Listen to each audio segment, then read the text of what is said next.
Amazon Health AI presents Painful Thoughts. I can't stop scratching my downtown. Yeah, but I'm not itching to go downtown and tell a receptionist I'm here to talk about my downtown. Some things you'd rather type than say out loud. There's no question too embarrassing for Amazon Health AI. Chat your symptoms and get virtual care 24/7. Healthcare just got less painful.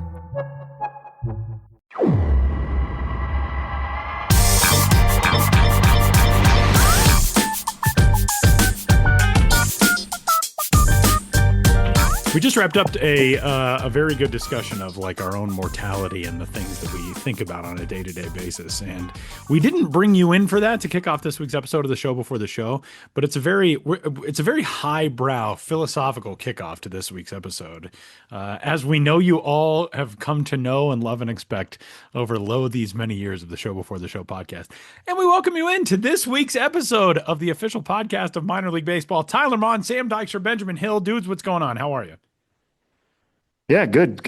All of our Patreon subscribers can, of course, get the before the show content, right? Is that what we're calling it for our Patreons? Before the show. Yeah. So that the good people can be clued into that conversation. But obviously there's a ton we're going to be talking about that happened in baseball news this week. But for me, one of the most important things of the last week was that I got to go to Seinfeld night, which we talked about on this show plenty, right? Like we even had a show dedicated to it. We had Billy from the Cyclones on to talk about the genesis of Seinfeld night. So it was good to finally experience that for my own. And it was also just very funny to see the various things that people were wearing to the ballpark. Saw a lot of Elaine wigs. I had a shirt on that said "Nice game, pretty boy," with a mustache. There were a ton of similar shirts, which were being sold by the Cyclones. A lot of Orioles hats for you folks out there who get that reference. I looked for one myself, but I couldn't find like the Ripken era, just straight up bird on a hat. I couldn't find one in time. I know they exist. But the funniest thing to me was that people were, enjoying the game. People were watching the game. They were cheering on the Cyclones, as they should.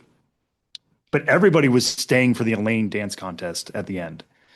The Little Kicks dance contest. That was the big draw, is that everybody wanted to see who was going to take home the title for that. And just seeing the reactions, they had two different groups because they had split up the women to do it. Well, it wasn't all women, I should say, the contestants, the Elaine lookalikes, because there were just so many of them. And then they had a kids division, and the kids just killed it. The kids did amazing work. Really? As Elaine? As Elaine, yeah. That gives me some faith because, you think like the younger generation, maybe they don't watch Seinfeld, but that gives me a little bit of hope that there are kids who are invested enough to know the actual Elaine dance. Yeah, and they were, I don't know if they studied tape. I don't know if they've grown up with the episodes since they were in the womb. Maybe that's part of it. They've been kicking in the womb, right? Yeah, that's true. Literally practicing. That is true. Since before they were born, but no, it was a lot of fun, and I recommend. Obviously, like it's a big game on the minor league calendar at large. It's a big event in New York City when it happens every summer. So, having now experienced it for myself, it absolutely lives up to the hype. It is not a game about nothing. I am very sad that I have not yet been able to go to a Seinfeld night. But one of these years, the three of us are going to go to a Seinfeld night as the 2026 edition is in the books. The Yankees themselves, I believe, are giving out their George Costanza bobblehead pretty soon. And the Brooklyn Cyclones, who, of course, kicked off all of this Seinfeld night hysteria several years ago. Another one for the books is in the books here this year. And with that, Benjamin Hill is with us for this week's conversation. Ben's Biz Banter presented by Circle K, the official convenience store of minor league baseball. Ben, it's good to see you, man. You've been on the road. How are things? Yeah, I'm doing all right. Haven't been on the road too recently. I was in Richmond 2 weekends ago, but nothing since then. I want to note that we're in the Cy Young conference room right now, and we're speaking today, Thursday, August 6th, on the 136th anniversary of Cy Young notching his first win as a member of the Cleveland Spiders. August 6, 1890. I believe he got the win over, I want to say, the Chicago Colts. But it was the first of 511. So if you're listening out there, starting something new, I hope you not your first victory, and it might be the first of many to come. And maybe someday they'll name an award after you. I like that philosophy. He is looming over your shoulders, Cy Young, behind you. He's on the Yeah, he conference room is. wall, and he's very imposing and very scary behind you. Yeah, I like that though to kick off this conversation on this week's episode. All right, Ben. Well, a few weeks ago, you got a chance to go explore, plumb the depths of one of the great stories in minor league baseball from a mascot and logo and team identity standpoint. And that is a character that is near and dear to all of our hearts, who you got to profile already in the newsletter. You got video coming up on this story. Mr. Celery, the representative of the Wilmington Blue Rocks. You may not, think of Celery when you think of Wilmington, Delaware. I don't really think, well, I do, but that's because I worked in minor league baseball, so I'm aware of Mr. Celery. The name Blue Rocks doesn't really have anything to do with celery, but we've touched on Mr. Celery before, and Ben, you get to explain Mr. Celery once more to the masses here this week. Yeah, I guess it's part of my professional obligations, but I felt like I've explained Mr. Celery many times in the course of my career, including probably pretty recently on this podcast when I mentioned that I was going to Wilmington and then I went to Wilmington. 9 years ago, I wrote a quote unquote oral history of Mr. Celery, compiling various theories of people in the ballpark regarding who he is and where he came from. And Tyler, as you mentioned, yes, the Wilmington Blue Rocks, they are currently the high A affiliate of the Nationals. Their name is a reference to the blue granite found along the nearby Brandywine River. Their mascot is a moose named Rocky Bluewinkle, and that's a reference to Rocky and Bullwinkle, originally a Cold War era cartoon. So right off the bat, you're kind of random here. We're the Blue Rocks, and our mascot's a moose named after a TV show that's at this point now, 60 plus years old. And then on top of that, if you go to a game, more so than any rock iconography, more so than any moose logos, you see celery everywhere. Sometimes literal celery, and of course, much of it in anthropomorphic form through Mr. Celery. And what is there to say? They found a mascot suit in the year 2000. Tyler. Okay, didn't do it. I had to warm up my vocal cords. In the year 2000. That is, it is pretty great that it happened actually in the year 2000. I knew that it had happened a ways back. I didn't realize it was actually 2000 when that happened. Yeah, in the year 2000, they found and I didn't even mean to say in the year 2000, but once I did, I just was like, oh no. It's a part of all three of our souls, just to say it in that case. Yeah, it is deeply ingrained. Conan O'Brien reference for those of you a little lost right now, but they found a mascot costume at the ballpark. Most plausible theory is it was part of a healthy eating promotion that the team had and was left behind. And they were just like, okay, we've got the celery suit. We'll have a new mascot. He only appears when the team scores a run. And that's who Mr. Celery is. And 26 years later, he's going strong. So I went to the Blue Rocks game for their annual Celebration night. And I ended up making the article just more about Mr. Celery and the mythology and the story around him, because the game itself, they did have a few rare appearances by Mr. Celery that weren't in the wake of scoring runs. He was out there pre-game, for example. And there was a celery hat making station on the concourse. There was a Mr. Celery pennant giveaway, but it had rained a ton that day. There wasn't a ton of extra celery atmosphere. My story, my focus is more on just every day in Wilmington, Delaware is a celebration. It's definitely one of the most enduring and quirky and cultish minor league baseball stories out there. So I was happy to return to it. I can't tell people enough just like how funny it is that a run is scored by the Wilmington Blue Rocks and everybody has to stop for the celery to run out, do a circle, and then come back. Like everybody knows it's coming, even the opposing team. They're like, all right, let's get this over with. And you can just see like the shoulders all slumped because here he comes to trot out for a second. It's just so funny that it's just, it's coming in Wilmington, Delaware, of all places. Yeah, I was looking at my story from 2017 that I wrote, and I hadn't read it in full for quite a while. But that one was, as I said, an oral history. So it was just a compilation of quotes of people talking about his origins. But within that story, there was an anecdote about how, who knows what year, but sometime in the aughts, 2000 and something. The Kinston Indians bullpen, RIP Kinston Indians, but the Kinston Indians bullpen broke into the storage area and stole Mr. Celery's costume. So when the Blue Rocks scored, there was no Mr. Celery on the field because the opposing team's bullpen stole it. But then when the Kinston Indians scored, a dude in the bullpen put it on and was running around the bullpen in the Mr. Celery.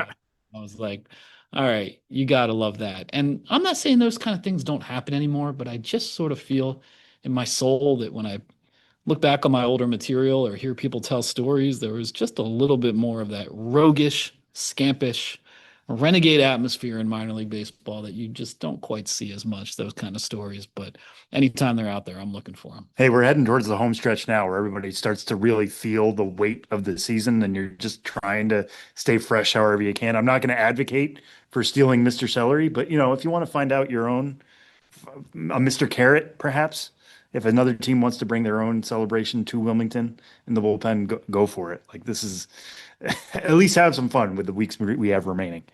Yeah, there are other vegetables out there. I interviewed when I was in Wilmington a guy named DJ Kale, and he was dressed like Kale, and he said that Mr. Celery was his inspiration. So you never know. Pretty good. Kale, that's pretty good. All right, Ben, the Mr. Celery stuff in the newsletter coming up on the site as well. And another thing coming up on the site is crooked numbers for the month of July. We got a lot of crooked numbers offensively, especially. Let's start in the Cal League, where the Ontario Tower Buzzers, they have had their Cal League moment finally. Yeah, the Ontario Tower Buzzers in their inaugural season, Dodgers affiliate, on July 8th. Have we talked about this game yet at all? I don't think so. Yeah. Yeah, I don't think we've touched on it yet. The Tower Buzzers and Inland Empire 66ers, they are now a Seattle affiliate. They played a game and combined to score for 43 runs. The final score of that game was 22-21 with Ontario winning. 22-21. A 43-run game. Hashtag Coolers. And yeah. I mean, just an insane score. But you'd think if you just heard that there was a game that was 22-21, your mind would probably go to a game that was just sort of like a crazy up and down seesaw affair where the outcome was always like in doubt. It was just a crazy, someone scores, the other team answers kind of game. This was not that. The Tower Buzzers scored 11 runs in the first inning, added 5 more over the next 2 innings, and they were winning 16-0 after 3 innings. So it's 16-0 after 3 innings. You think if ever a game in baseball, it ain't over till it's over. But if you ever think a game is over when you're losing 16-0, even in the Cal League where there's a lot of offense, you think the game is over. But no, the Inland Empire 66ers, they scored 3, I think, around the 4th inning, but then they had an 11-run inning of their own. So this is a game in which both teams had an 11-run inning. So all of a sudden, the game is 16-14. The 11-run inning for the 66ers was in the 7th inning. So after 7, this game that was 16-0 is now 16-14. In the bottom of the 8th, though, Tower Buzzers hit a pair of 3-run home runs. Now they're back up 22-14, and you're like, all right, we're good now, right? In the top of the 9th, the Inland Empire 66ers score 7 to make it 22-21, have the tying run at second base, and that is how the game ended, on a strikeout. And on that strikeout, the umpire ruled that the catcher had dropped the ball, so the runner makes it to first, and the guy on second goes to third. And the pitcher, what was his name there? The pitcher, I'm probably mispronouncing it as I mispronounce so many names, Jexua Laborious. He's just screaming at the umpire and gesturing like, no, he caught the ball. He caught the ball. He caught the ball. I mean, can you imagine? You're going to be like that in any game where you think you won and the umpire says, no, actually you didn't. But especially when you're trying to lock down a game that's now 22-21 with the tying run on base when they've already scored 7 runs to almost complete one of the most improbable comebacks of all time. So the umpires confer. They confer with both the managers, and then they reverse the call. And that finally was the final score. Ontario 22, Inland Empire 21. Minor League Baseball history, who knows? We cannot search all of minor league baseball history easily to find other 22-21 games. But in the history of Major League Baseball, there's been one. So that's how rare that score is. And that one game, I mean, it counts as Major League Baseball, but it was an 1890 American Association game between the Brooklyn Gladiators and the Syracuse Stars, with Brooklyn beating Syracuse 22-21 on April 18th, 1890. That game, by the way, is the most total runs scored in a Major League 9-inning game that was decided by one run. So tell your friends that 22-21 game. Now, if I had heard that stat, I would have been like, no, what about the Cubs beating the Phillies beating the Cubs 23-22 in 1979? That game went 10 innings. So, as is true of so many baseball stats, we have added enough qualifiers. Yeah, exactly. You keep going and adding the qualifiers. On a Wednesday, in a game that started after 4 p.m. It was played on AstroTurf, not just artificial turf. Yeah. And one last thing about this game, and this is about a player, and he's since been released and was struggling. And these are young guys. I don't want to make fun of their performances, but the Tower Buzzers had a reliever named Jose Cabrera. And he allowed 7 runs in 1/3 of an inning during the 66ers 11-run 7th inning. So he was just kind of a mess, allowing 7 runs in 1/3 of an inning. And he got released 10 days later. But when I was writing about this game, I looked at his stats, and he went 4-0 this season with a 19.44 ERA. Pitcher win-loss. That just seems impossible. Very accurate reflection of a guy's work. Well, I mean, what's the easiest way to get the win as a reliever? It's you vulture one and still be in it while you're while your offense comes back. I mean, that's just he did that with 2 wins in the Arizona Complex League and 2 wins with Ontario, but 4-0, 19.44 ERA, and over 3 seasons in his professional career, he's 13-1 with an 8.45 ERA. So. Crazy. Early to mid 90s All-Star voters would have a fit. Look at this guy's win-loss record, but his ERA is terrible. Give him the Cy Young. That's crazy. Well, he got his first victory today. Oddly enough, Ben, 22-21 looks very muted in comparison to our next topic of conversation, which comes to us from the formerly affiliated Pioneer League, in which the Great Falls Voyagers scored 18 runs on 16 hits on July 25th at Idaho Falls. No, they scored. And they got obliterated by the Idaho Falls Chuckers, who scored 40 runs on 30 hits. You go out and put up 18 on 16. You're like, yeah, feeling good. They were down 11-1 after the first inning. They were down 24-4 going to the 4th. 2 separate 9-run innings and an 11-run inning for Idaho Falls. Not a real great day for pitching in that one. Yeah, what can you say? The independent league, I mean, first of all, what you can say and what you have to say is no matter what the circumstance, the fact that this is a professional game, and in a professional game, the final score was 40-18. I mean, I've never seen in my life a team at any professional level score 40 runs. The Pioneer League, since 2021, is an independent league. It's been around since the 30s. For a lot of years, it was a rookie or rookie advanced affiliated circuit. The previous high for runs in a game in the league was when it was like a rookie level circuit in 1995, when the Ogden Raptors, who are still in the league, scored 33 against the Helena Brewers. And 33 is a ton. You think that record might never be broken, but here we are with this independent league baseball. A Pioneer League is for players with 2 or less years of experience. So these pitchers especially seem to be a little overmatched right now. Sam looked it up before we started talking. I think the ERA in the league this year or the runs per game in the league this year is 9.06. So you have to take a 40-18 game with a little bit of a grain of salt, and that already each team is averaging the average runs per game per team is 9 in this league, but still 40 runs. And I'm looking at the box score, and of course, a lot of players had great games. There wasn't anything that was like, oh my goodness, this guy went like 6 for 6 with 4 home runs and 18 RBIs or something absolutely crazy. But of course, a massive production up and down the lineup. Every player in Idaho Falls starting lineup scored at least 2 runs. Or at least 3 runs. Yeah, in the starting lineup, I believe. Yeah, at least 3 runs. Yeah. Every player in the starting lineup scored at least 3 runs en route to scoring 40. This happened on a Saturday, and I was just looking at their game by game results. The Idaho Falls Chuckers. Chucker is a type of bird.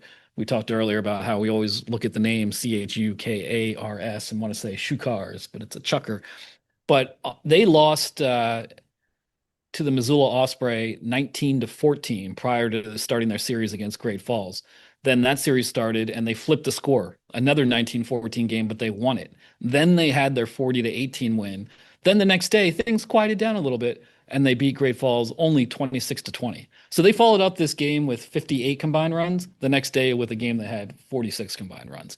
So again, a little bit of a grain of salt here, but absolutely crazy. And if it thrills you like me just to know that a team at the professional levels scored 40 runs in a game, it happened in Idaho Falls. And those who were there will never forget it.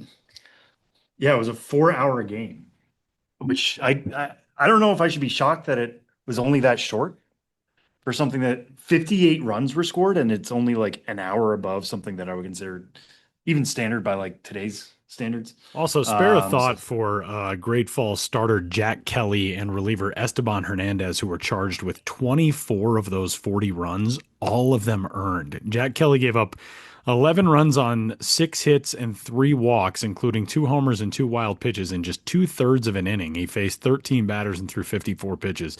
Esteban Hernandez inherited that effort, went 2 1/3, 13 runs, all earned on 9 hits, 3 walks, 3 homers, and 2 wild pitches. He faced 20 batters and threw 65 pitches. Like, just not one for the personal scrapbook. Yeah, and in case you guys were wondering at home, what is the elevation of Idaho Falls? The Google answer that I am getting here is around 4,700 feet. Coors, Just short of a mile high, but darn near close. Yeah, the ball's clearly flying out there. And I hope to get back to that league sometime because it's some beautiful baseball settings out there in Montana and Idaho.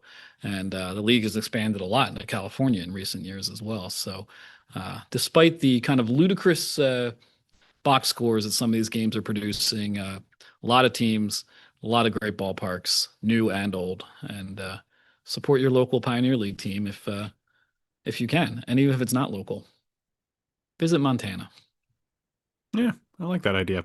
All right, Ben, we move on to some things coming up tonight and this weekend. The Jersey Tomatoes will take the field tonight. We're recording on August 6th. The Jersey Shore Blue Claws will honor the ag history of the Garden State. Yeah, I just wanted to shout out the Blue Claws for this one because let's just say, promo press releases and, really theming out a ball game, can really vary from team to team. But the Blue Claws, do things well, and they've got so much stuff. First of all, they're playing as the Jersey Tomatoes, and they got a great logo with I guess you could have predicted this, but it looks great. It's a, determined, fierce-looking tomato wearing sunglasses. And if you look at the sunglasses, there's an outline of the state of New Jersey, like reflected in the sunglasses in green, which is pretty cool. But they're really going all in on celebrating it. The first 500 adults will receive a pack of Scarlet Sunrise tomato seeds. Get there early. New Jersey Secretary of Agriculture Ed Wengren will throw out a ceremonial first pitch. The director of the New Jersey Department of Agriculture's Division of Food and Nutrition, Rose Chamberlain, will sing the national anthem. You got some heavy hitters from the Department of Agriculture coming out to this game. Jersey Fresh will provide cherry tomatoes to fans as they exit the ballpark. Specialty hot dogs include a BLT hot dog, pretty self-explanatory, and a Mediterranean-style hot dog that includes feta cheese, of course, diced tomatoes, cucumbers, tzatziki sauce, and there will also be a special sausage with spicy tomato jam. So that's really theming out a promo. They're playing as the Tomatoes, and they are celebrating those Jersey Tomatoes all night long. The press release also includes this fact that Abraham Browning of Camden, New Jersey, is given credit for giving the state the Garden State nickname. He called New Jersey the Garden State while speaking at the Philadelphia Centennial Exhibition on New Jersey Day, August 24th, 1876. He said the Garden State is an immense barrel filled with good things to eat and open at both ends, with Pennsylvanians grabbing from one end and New Yorkers from the other. That's why we call New Jersey the Garden State, Yeah. because a guy said something in 1876 on New Jersey Day, and makes New Jersey or New York and Pennsylvania seem kind of greedy. Just They're ripping just off sorta- things from, we can't grow anything. We're taking all your stuff. they're- yeah, we can't do anything over here, so we're just gonna you grab this end, I'll grab the other. Let's just ransack take all and the stuff they're plunder this growing in one in New the Jersey. middle. Well, one thing that they, well, I don't know, they might grow in New Jersey, but it's not really a New Jersey dish, but it is a dish that will be celebrated by the Memphis Redbirds coming up tomorrow night. We know, Christmas in July or halfway to Halloween or whatever other promos we've done for holidays in minor league baseball. The Memphis Redbirds will be doing halfway to Mardi Gras featuring frog legs, which is a new one. We no longer, of course, have a team in New Orleans, but obviously this is it's a fun little tribute. Yeah, I just want to shout this out. There's other concession specials for the Redbirds halfway to Mardi Gras celebration. I think there's some gator bites, among other things. But I was just struck because I've been in this game so long. I feel like I've seen so many different foods offered at minor league ballparks, but I'd never seen frog legs. Frog legs at a minor league baseball game was a first to me. Would you guys, if you went to a minor league baseball game and it was like one night only, frog legs, would you be like, you know what? This is my opportunity. This is my moment to shine. I'm going to do it. Or would it be like, nah, I'm good? I feel like something would have to be on. Like, would I do it? I don't even know if the kids still say this. Would I do it for the gram? Maybe. Like if we were filming it for the show or for the website or something. Sure, I would eat I've eaten Rocky Mountain oysters for content for minor league baseball before. As have I. Yeah. So I don't think frog legs are all that different. Would I make a choice of my own volition to try frog legs? I don't know if I would go that far. I've never had them, so I guess this would be the opportunity to do it. I think something would have to be on the line because there are just other things you could try, especially in Memphis. Like just get barbecue or something, and be happy. But Tyler, how do you feel about it?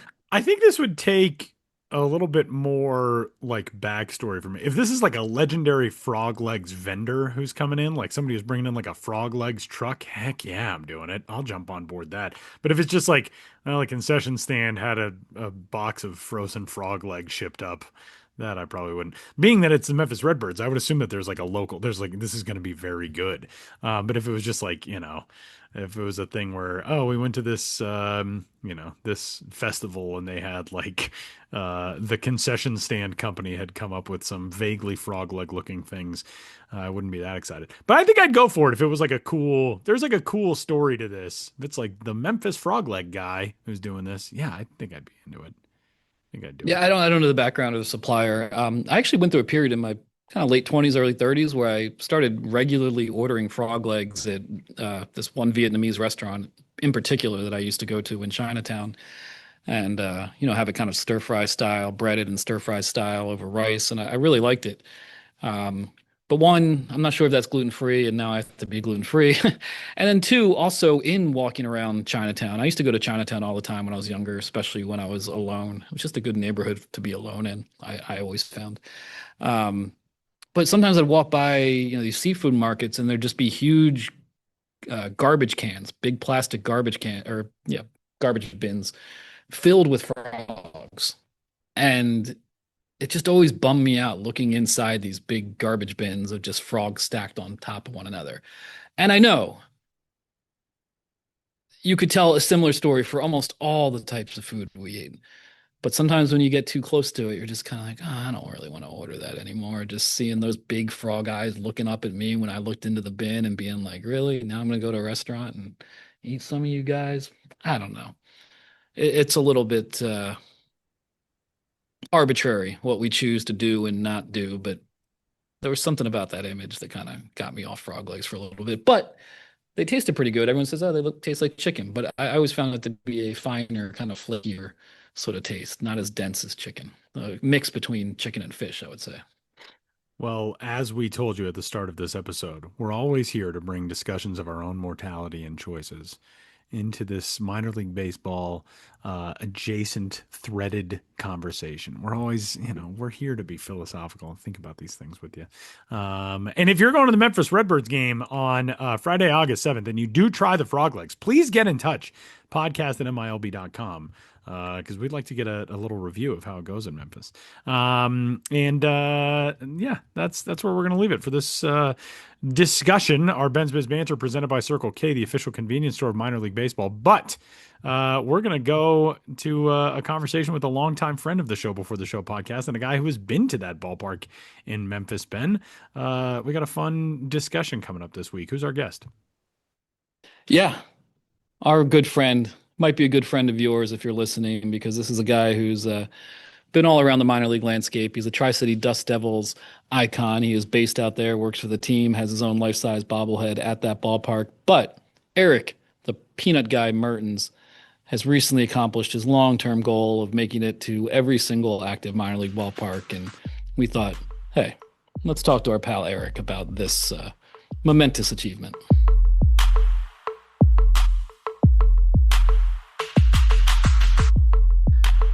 Our next guest is the Director of Fan Experience and Community Relations for the Tri-City Dust Devils. He's a Tri-City Dust Devils icon. He even has his own life-size bobblehead in the ballpark. But we're here to talk to this man about something different, about a side quest. And I'll refer to him as this man for a third time before saying that this man a fourth time is Erik Mertens. Erik the Peanut Guy Mertens. Thanks so much for being here, Erik.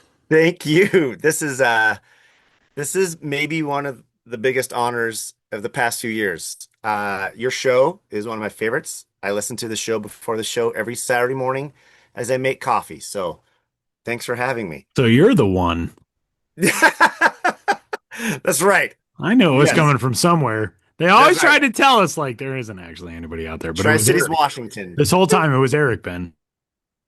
Well, that's good. Finally, we have our listener now is the guest, and everything is all nicely tightened up.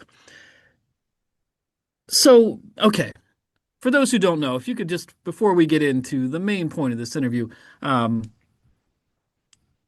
I called you a Tri-City Dust Devils icon. If you could just give us a brief synopsis of your history with the team. You're Erik the Peanut Guy. You're everywhere at the ballpark. People know you everywhere in the Tri-Cities region, which, of course, is Pasco, Kennewick, and Richland, Washington.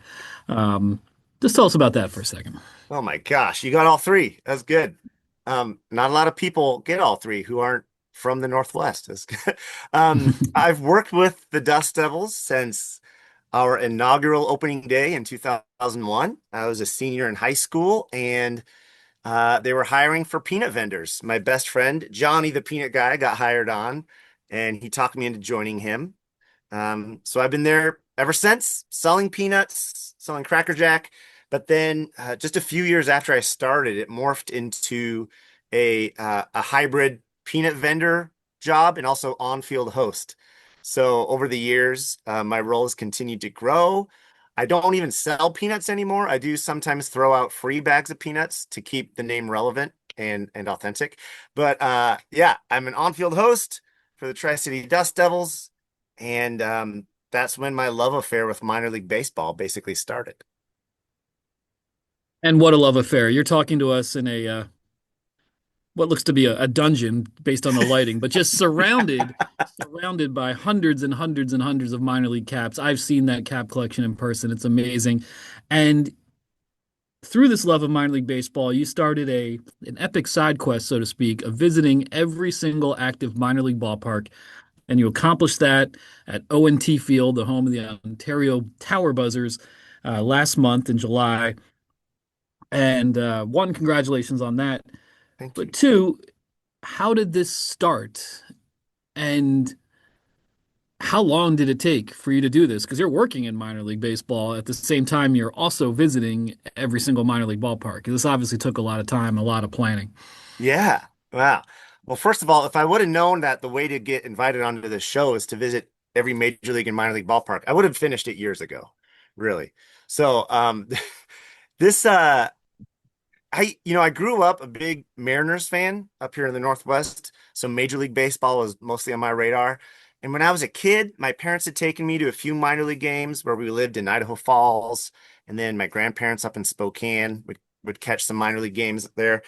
But it didn't really start until maybe my second or third year working with the Dust Devils. I don't know if you guys remember this, but they used to sell minor league baseball posters with all the hats on them. Back then, Oh 160 yeah. hats. Oh yeah. And I had those on Tyler my remembers. childhood bedroom walls and doors for years. Yeah. Yeah, And then right. they You still sold them probably when have I enough. got into minor league baseball. Yeah, they'd be like in our team store. Yeah, exactly. And I remember I used to save up a little bit and buy one each year and bring them home. And my dad and I would sit on the couch after a Dust Devils game, and we'd kind of look at the cool hats and the cool logos, and I just loved the look of them. But more importantly, I kind of recognized some of those cities. Some from our local region. We'd have family who live in Everett or friends who lived in Boise. But then all these exotic sounding cities on the other side of the country, like Altoona and and Fort Wayne. Binghamton, Yeah, places I've never Portland, but dreamt of not the one going that you to. were close to. Yeah, exactly. Yeah. So when that happened, every time I would travel, usually for work or for like a family wedding or something like that, if it was near one of those minor league ballparks, I did a little side quest or a little side trip to go. And my thing is I had to see the ballpark, even if it wasn't for a game. I had to get in the ballpark, buy a hat from the team store. And then about 10 years ago, I realized that, hey, I have a big boy job. I could save up some money and do these road trips for the sole purpose of visiting ballparks. So I'd pick a region of the country, I'd fly into an airport most of the time with my best friend or my mom, or now my wife joins me a lot, and we'll get a rental car and visit as many ballparks as we can in those 5 or 6 days between homestands for the Dust Devils. Erik, you mentioned the hats, and you and I have connected for many years now over hats. When you started this project, and that was one of your criteria, did it ever get to the point where you're like, oh man, I have to get a hat at every single one of these places where I stop? And you very often do not get just one hat. You get multiple hats. You are sitting in your Yeah. hat room right now, Yeah. which is more than just a hat wall. You've got like a hat layer. So obviously I want to nerd out with you on the hats. What does the count stand at now? Do you know? Oh my gosh. That I don't know. I know it's over 600, probably over 650 minor league hats. And I also, have hit all 30 major league ballparks, so I have a bunch of hats from those too. You know what's amazing Yeah, is there was I'm the person that people are like, I'm going to tell my wife my collection's not that bad when she sees yours, but then I can tell my wife that about you. please, yeah, if I could serve as that in that role for anyone, yeah, if you need an excuse to buy another hat, just pull up my photo You of know, the Erik has hat parlor. 600 of them. Yeah, I'm not that bad. It's like hoarders, but for hat collectors. Exactly. Exactly. Yeah. So did you ever No, get to the but point to where you answer were your like, oh, question, I don't know how I'm gonna handle having all of these. yes, yes. Over the years, I've met some great ballpark travelers too, especially working for the Dust Devils. I mean, every week we will get multiple people on their own baseball journey, and I always ask them, "What do you collect?" And most of them will say like stickers or lapel pins. And I was like, "Dang You're like, it! oh, those take up I so could much have done less that and saved room, a lot of right? money." Yeah, yeah. But I love hats. I genuinely like, 20 years later after starting this this journey, I still get very excited to get a new minor league hat. Same. And it just does something because you then have an article of clothing that is a conversation starter. And it's a thing that, reminds you of something that you love and that you enjoy in your life. When you hit a new stadium, what do you feel like is the most gratifying thing about it? Because especially now that you're notable across the minor league baseball landscape, certainly, but even people who don't know you, if you explain like, oh yeah, I'm going to every ballpark, that just like instantly breaks through with people. So even if you're there on a non-game day, it's got to be cool. Yeah. Oh yeah, yeah. I mean, and I've met other people who've been to more ballparks than me over the years. They started this before me. Um, and so we connect on that. And so for me, my personal criteria is like I said, I have to visit the actual ballpark or the site of the ballpark. So some of these are former ballparks that have been torn down. So last year, My wife Karina and I did a Michigan ballpark trip, and we went to Saginaw on our way to see the Great Lakes Loons. And there's a big grassy field where the Saginaw Jackrabbits ballpark used to stand. So I found a Jackrabbits hat on eBay and I brought it with me and I took a photo at this grassy field. And I counted it because that's the site of a former affiliated ballpark. That you can still see the base paths in the grass. Um, but for me, going to like an active ballpark, you guys can probably relate to this, but literally walking through the front gate, or for me, it's cresting the concourse or going through a tunnel. Like the Spokane Indians have perfect tunnels you walk through, and then the field just lays out in front of you. And it brings me back to being a kid when my mom and dad would take my sister and me to the Kingdome to, to watch Ken Griffey Jr. play in the 90s. Um, it just kind of brings me back to that. And then, of course, the first stop is to the team store because I've learned that if I put off buying a hat, sometimes that hat sells out or they don't have my size or I missed out on something. So those are my favorite ways to christen a new ballpark. Well, Eric, as someone who's visited a lot of ballparks, myself, I get a lot of the same questions and I find a lot of them hard to answer because everything kind of blurs together once you get to a large number of ballparks. But that said, were there places along the way that really stood out for you, either because it was a total surprise versus what you were expecting, or the people you met, or the game day presentation in the cases you were there for a game, or whatever the criteria is, a few favorite memories along the way of places that really stood out and, kind of elevated the top of your mind as you're just pouring all this ballpark experience into your brain, the ones that are there at the top. Yeah, thank you for wording it like that. Because I've heard you, over the years bemoan the fact of when people ask you, what's your favorite or what are your top five? And it's almost impossible Yeah, because, you can change the answer by the day, and I often yeah. do.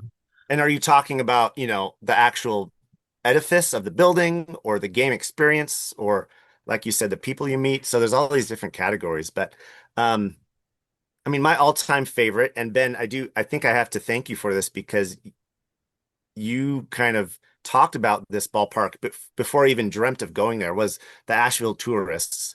They're always Mhm. at the top of my list. The history, the fact that Babe Ruth played there, but they've kept it up and it's got so much character and so much whimsy.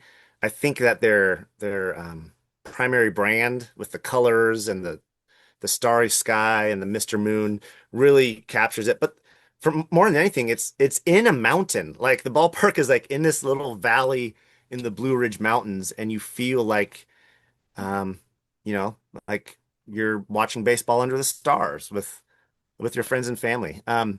That one's always stood out to me. I think, and then you have the old question of do you like a city skyline, like a downtown ballpark, or out in the country?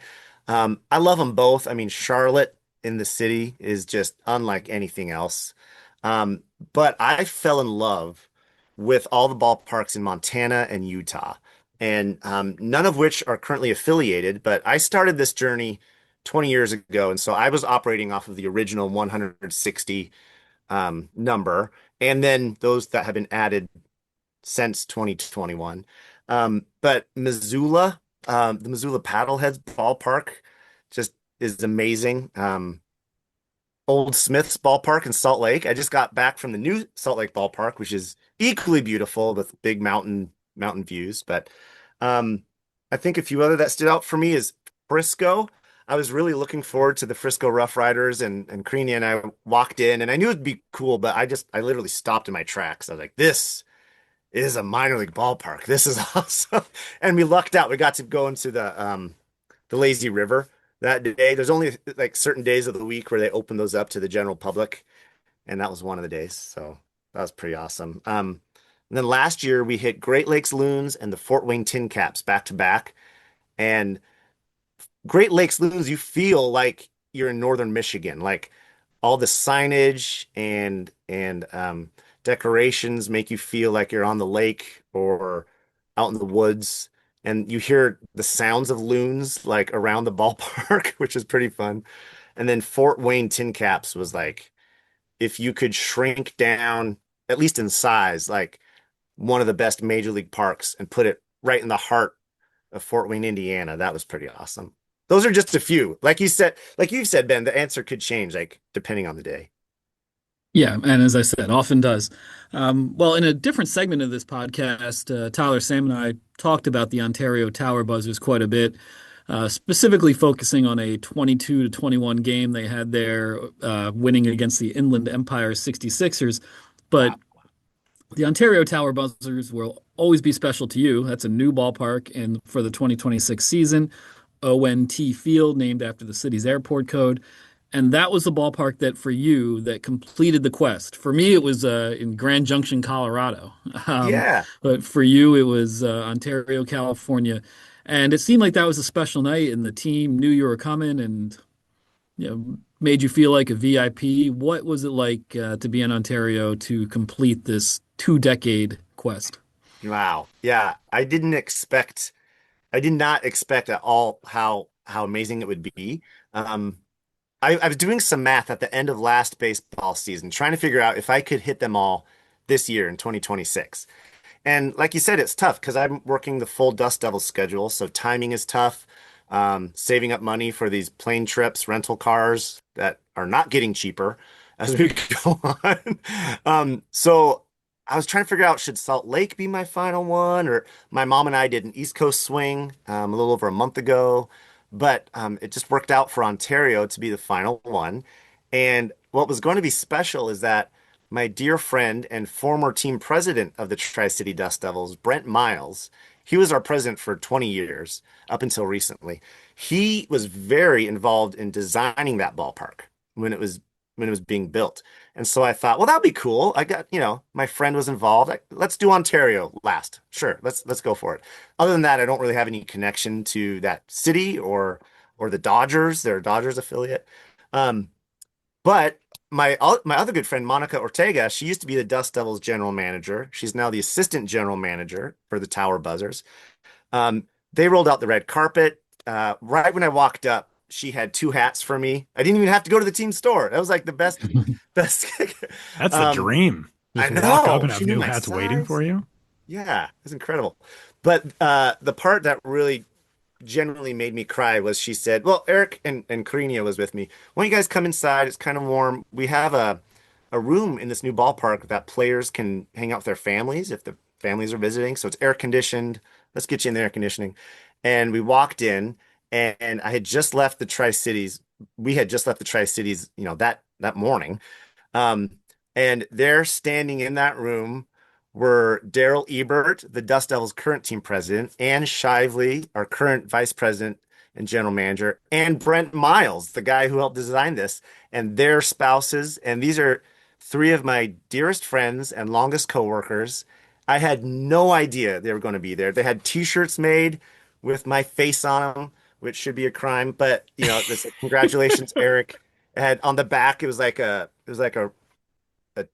concert tour t-shirt with all the cities that I've visited over the years.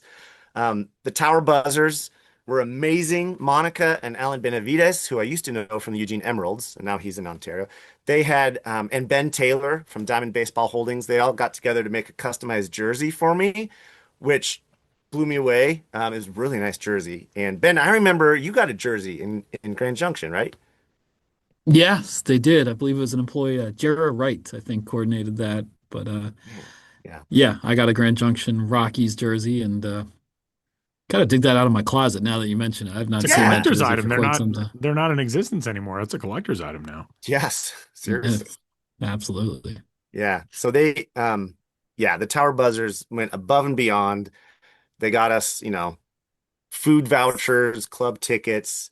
I was joined by family. My brother-in-law and his family live down there in the area. So it kind of felt like almost like a surprise birthday party or like a college graduation. I didn't know what to do with those feelings because I admit it's a very special accomplishment, but it feels different than earning a degree or, I didn't do homework for 4 years to do this. It was just a passion project of mine. But Ontario will always be very special in my heart. Well, there you go. And it obviously takes a lot of work, but that final ballpark is it was for me as well.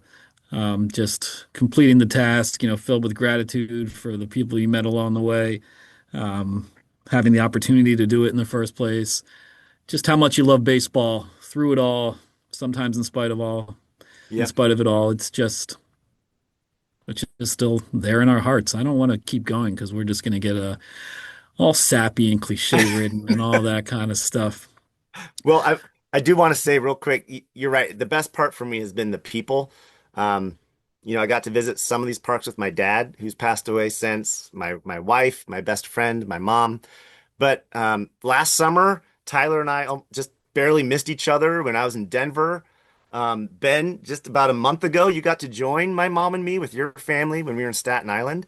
And Yeah, go Fairy Hawks. go Fairy Hawks! That's right. Fireworks with Manhattan in the background. Um, yeah, so getting to connect with not just you two, but all these cool people along the way, that is the best part. Well, congratulations again. And You're hey, one of the good ones, dude. We love you. yeah, Thank you. now you can do lap two. Get started That's today, and right. we'll You check got back in it. 20 years. You got it. We'll do this again. Thanks, All right, guys. Erik. Thanks so much for being here.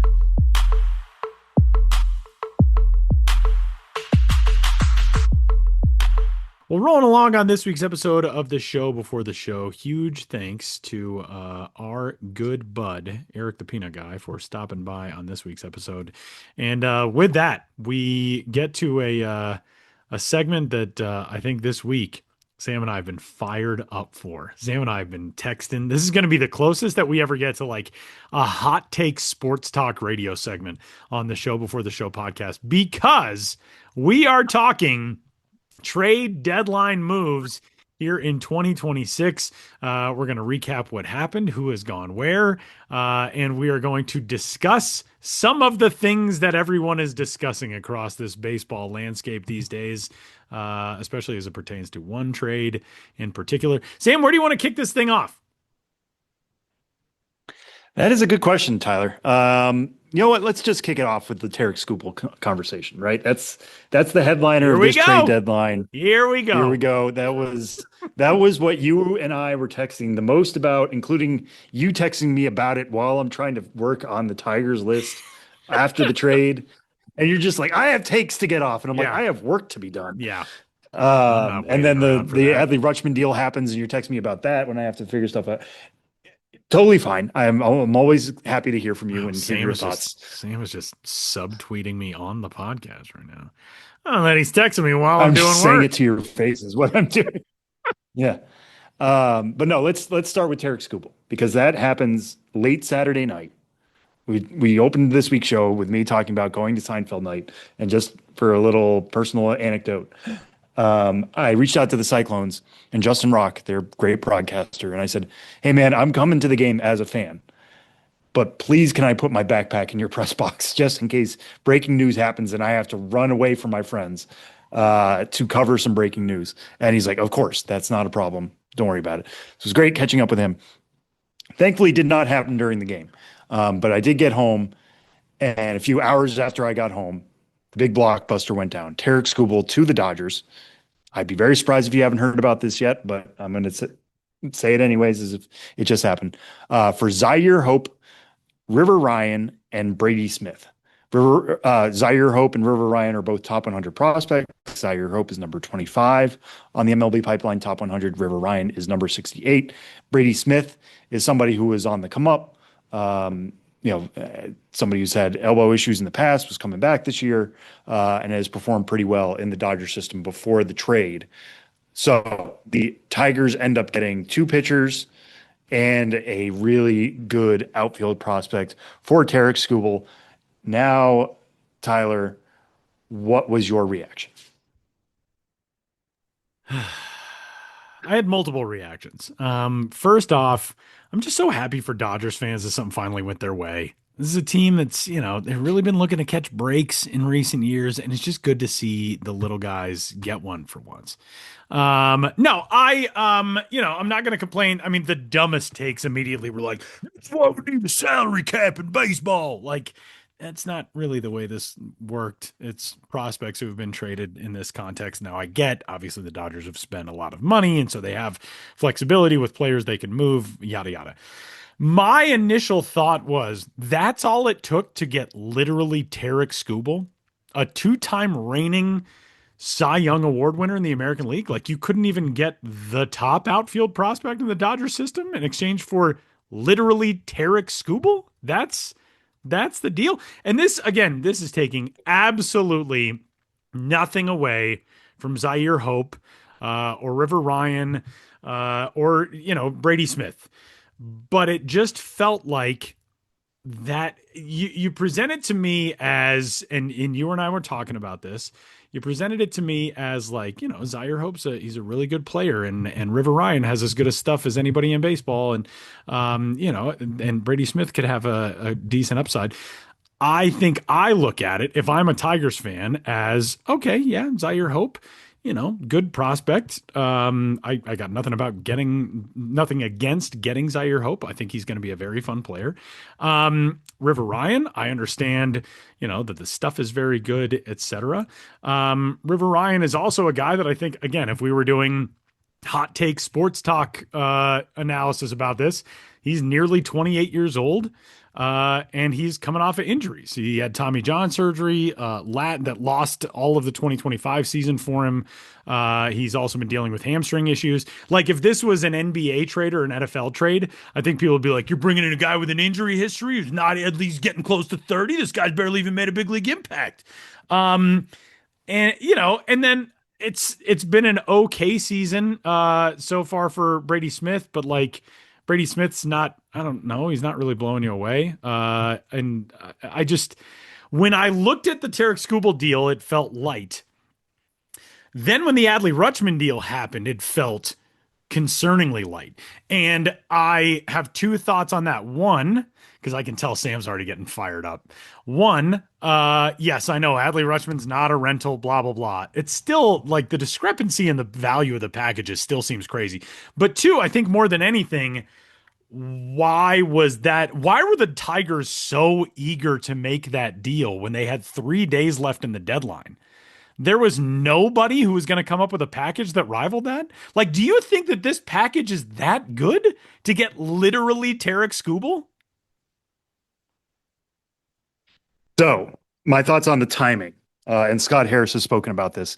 When big deals like this happen, you can't really take them down to the wire because teams don't want to wait and they might want to use these pieces elsewhere. Now, I'm not saying like the Dodgers were going to spin Zaire Hope elsewhere, but maybe River Ryan gets moved. Maybe, Smith gets, like, they have other balls in the air. When you are having this big package, that's not something you can really let go down to the wire because then teams start peeling off as they focus on other targets. They don't want to come up empty-handed. So then the package starts to get weaker and weaker. It feels like it should get stronger and stronger as teams add names. That's not always how it goes, especially with these big ones. And then in terms of, I've sat and thought about this. Like, I hear what you're saying in terms of the Red Sox one. The Red Sox one for Adley Rutschman blew me away more because that was not the price I was expecting. Anthony Ianson, Kyson Witherspoon, Endy Azakar, and a player to be named later for Adley Rutschman, who has a year and a half left, compared to Tarek Skubal, who is a rental. And Zaire Hope, River Ryan, like this group, I expected to be blown away, and I was not blown away. And part of me wants to almost give myself credit for that, not to pat myself on the back, but just be like, okay, so this is what we were expecting. Like, if you're not, sometimes you do enough research on this stuff and you know enough about the prospects, you're just like, okay, I'm not blown away. I'm just kind of nodding at it. But I still kind of feel like the Skubal deal's the better deal, Tyler. Really? Yeah. If I had just given you two blind packages and I had said, these players, these are their tool. I'm not even going to include prospect grades. These are, the tool grades and the bodies of work.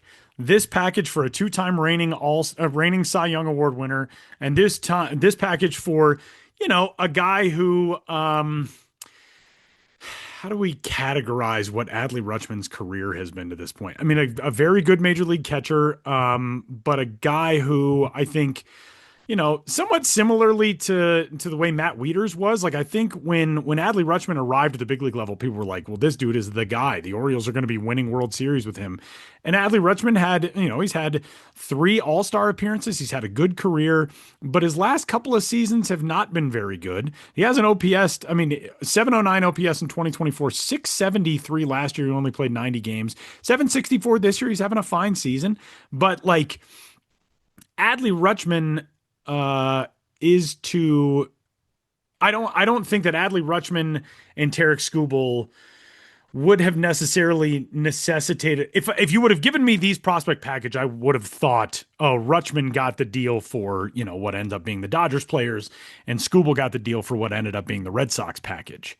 But you don't agree. But I don't agree because you look at who are the actual players involved, and I feel like we should say that on the Red Sox Orioles side. Anthony Ianson, who has been on the show, I interviewed him a few weeks back in Reading, and he's up there for breakout pitching prospect of the year. It's sub 2 ERA at high A and double A, striking out a lot of players. Was touching triple digits in the spring, but here's the key detail for me with Anthony Ianson and why I think Boston was willing to let go of him. Everybody got super excited about the velo jump in the spring and how that carried into the summer. It has started to peter off. And what does that mean for his future and how he's able to hold that velocity? Now, he's got a really good slider. He's got a really good curveball. His breaking pitches are very good vertical options. And he's added a splitter. So I think that speaks well to how well he can take to pro instruction, right? But if the velo is starting to leak, is this the Red Sox selling high on Anthony Ianson? On the flip side, Kyson Witherspoon was their first round pick last year. Everybody expected Kyson Witherspoon to have the year that Anthony Ianson has had. And it has not gone that way. Now, his fastball is much more in the mid-90s, but the shape of it has not been stellar this year. It's not getting a lot of swing and miss. If it's in the middle of the zone, it's gotten banged. He's worked on his delivery at times. It's got a short arm action. He has a couple of pitches beyond that could certainly work, but they're selling low on Kyson Witherspoon. And then you look at Andy Azekar. If you told me he was the second best prospect in this deal, I wouldn't necessarily argue with you. He's a guy with a good power tool, a good run tool, good throwing arm. Might end up being in a corner someday, but I think he's just 19 years old. So he's still a lottery ticket, but there's enough, to deal with there. But that's one top 100 prospect in Ianson. You can maybe make the case that Azekar is a second one. Whereas for me, Hope and River Ryan are 2 bona fide top 100 guys. And I will usually take the package with more really good players up top than a more well spread out talent base, which is, you can make the case that that's what the Orioles are getting. Like, it is more well spread out. But I don't know. I really believe that River Ryan, I'm not that worried about hamstring injuries. If it was a shoulder, if it was an elbow, yes, I would be worried. Hamstring, not so much. It's 95 to 98 miles an hour. It's really good fastball. It's a really good slider. I think you could plug him into the middle of the Detroit rotation immediately. And for all this discussion of shouldn't the Brewers have beaten this package, right? Which we haven't even touched on. Shouldn't the Rays have beat this package for the Dodgers? Adam McCalvey did some great reporting on what the Brewers were willing to give up, and Luis Pena would have headlined that deal. I think you have a pretty good case. Luis Pena is a better prospect than Zaire Hope.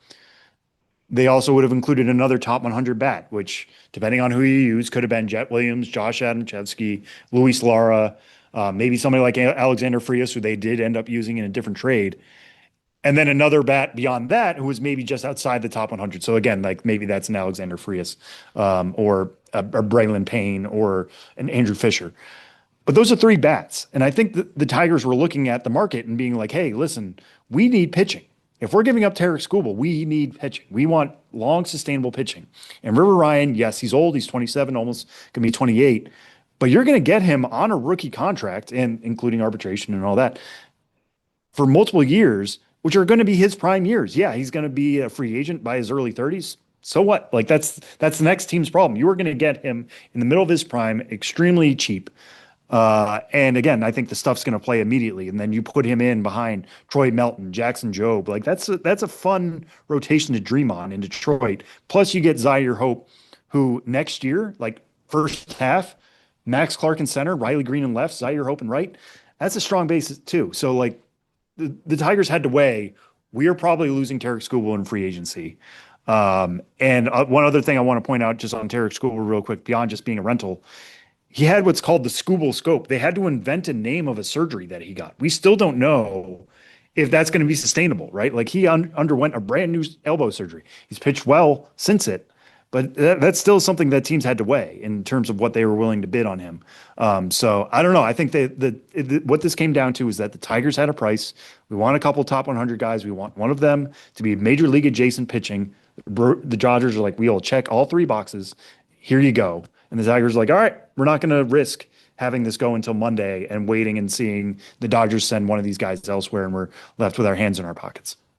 Let me pose this. I know there was a lot in there. I weaved so many of my thoughts in there, good. and I don't. This is good. I don't, this is all a good discussion. Now, not to go like all conspiratorial tinfoil hat and whatever, but one thing that I've heard this around baseball recently.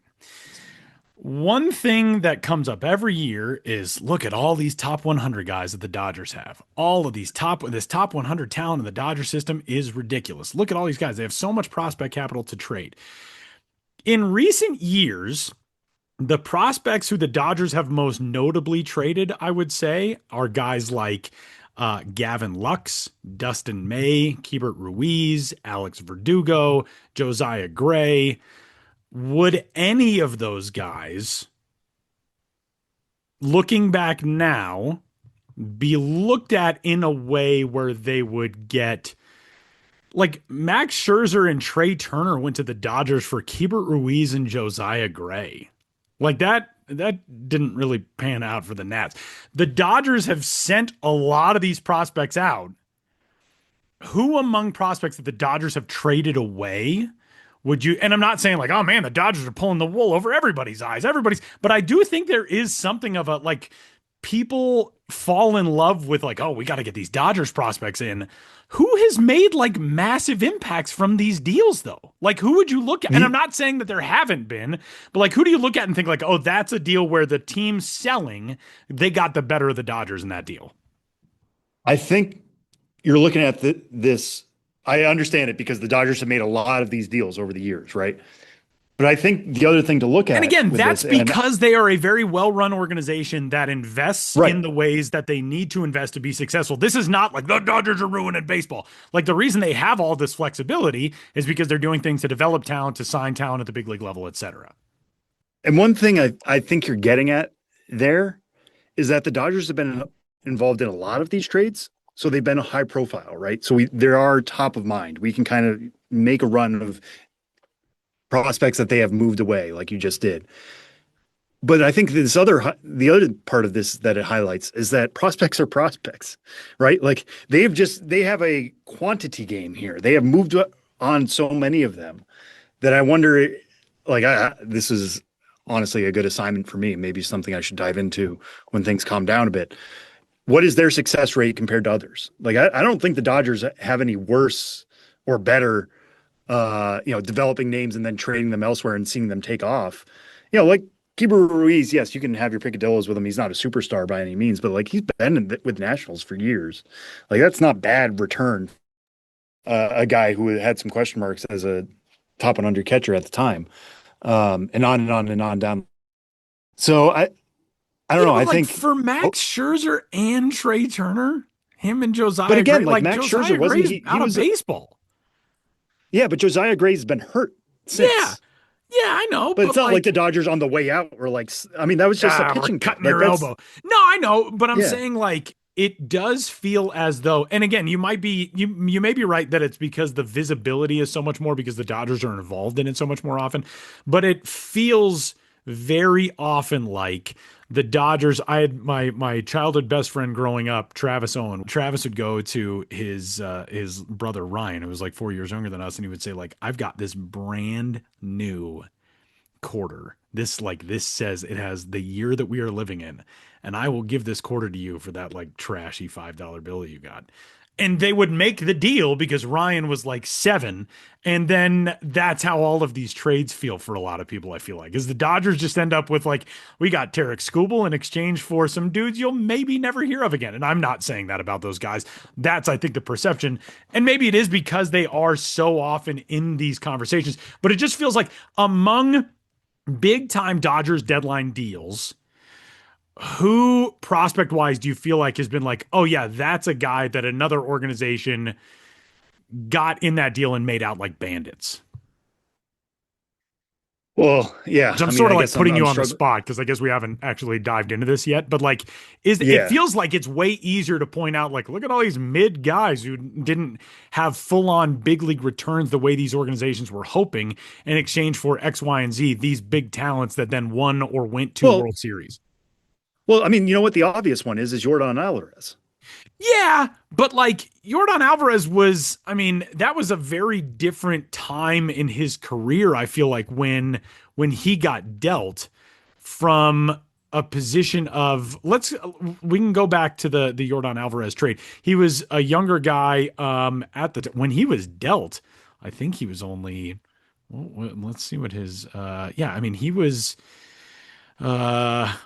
he even 18 yet? I mean, he started his professional career in the Cuban National Series when he was 16, and then after defecting, debuted in the Astros organization in 2016 when he was 19 years old.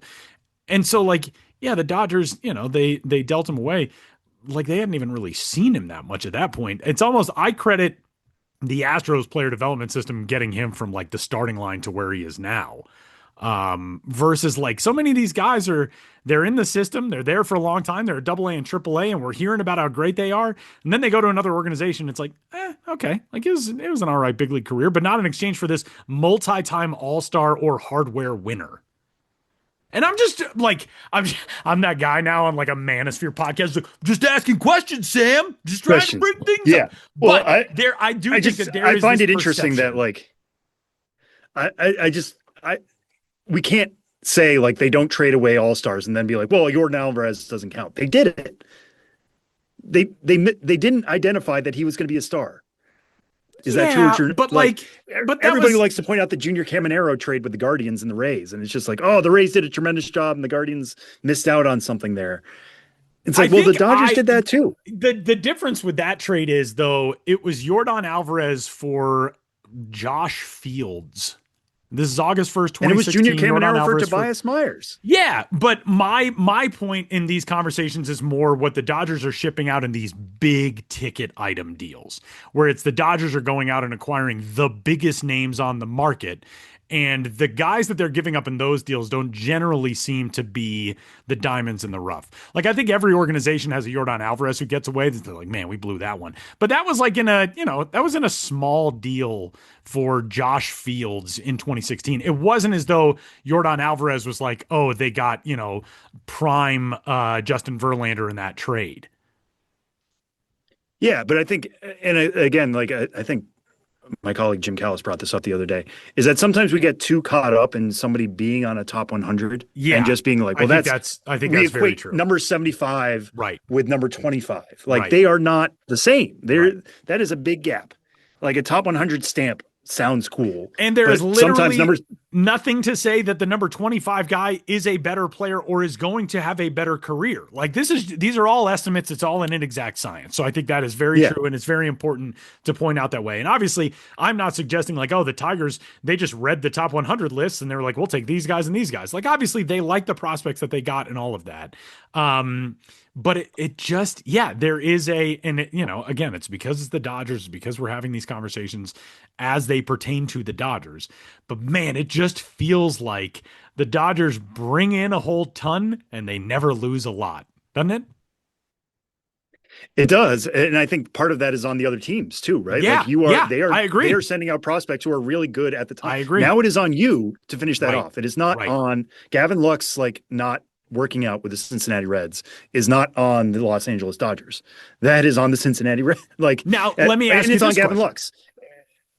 Let me ask you this question. Do you think that there is a tendency in the, and I'm not floating this to you to like give us the behind the scenes conversations that you have as a guy who's in this space. But do you think that there is a tendency in baseball media to overvalue Dodgers prospects at this stage? No. Or do you think that they are as good as advertised, and it's the failings in other systems that have largely been to blame for the fact that a lot of these guys have really not, in retrospect, have really not looked like maybe they were the return that a team would have been hoping for, giving up something big? I think, again, I'll just go back to my point about these being prospects. Prospects don't always work out. Tons of teams have examples of prospects not working out if they are number 40 or if they are number 57 overall. Like that just is bound to happen. And the types of prospects that we were talking about here are not the surefire things. Like Josue DePaula was not in this deal. Mike Sirota was not in this deal. They have an upper echelon of prospects, which is to their credit because they are investing heavily in player development. And again, Mike Sirota, who they the got Tigers from the not Reds, insist on that. The Tigers were asking for Cam Schlittler and Ben Rice from the Yankees, but they didn't even get the top outfield prospect in the Dodger system. Like but I think you're looking at it. You're just looking at it in terms of relative to the Dodgers. Like Zaire Hope would be the second best prospect in the Yankee system. Yeah, that's fair.